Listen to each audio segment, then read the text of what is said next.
wansi. Ogabyechi. Mchala Feffe mbona ko kukola kisi. Onofana Feffe Bussi.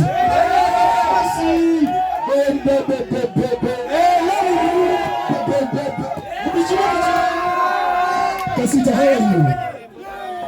Where is BBS microphone, guys? Kasita. So, abantu baba no bali hapa. The radio mumanyi otya era olunaku luno otegeeza ki mu bulamu and your career?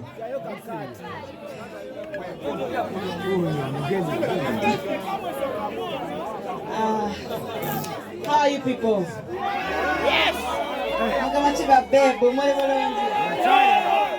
Mwale bulungi. Mwana radio. Nali mumanyi nnyo kubanga nkyasoma.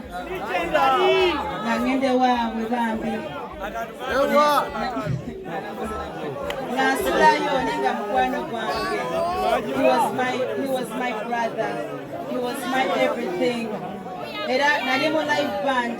Radio bwe yafa nenyiga nnyo ne band nenjivaamu.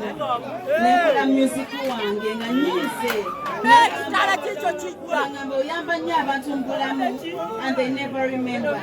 So I chose to do my own music, my solo career, and look where I am right now. Namane Feffe Kasita, because my brother yafa nandage kubo.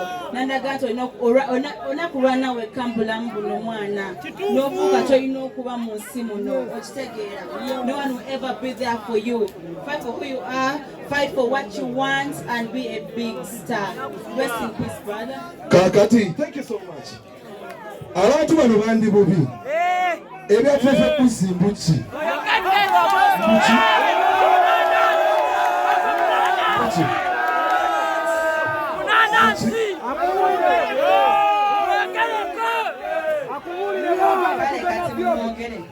Mbuchi. Kafava kama isoka.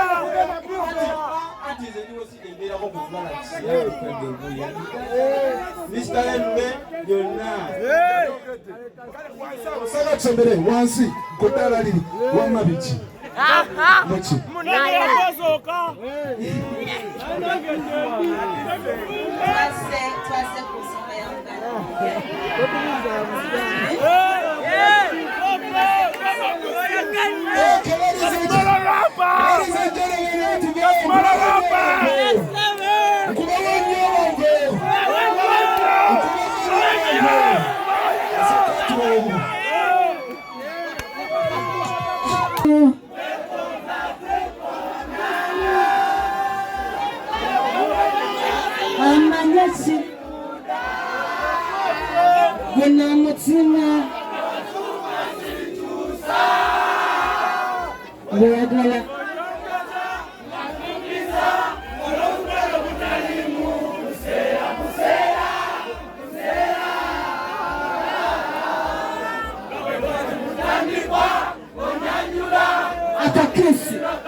DJ Kamomba vile abambuza Feffe.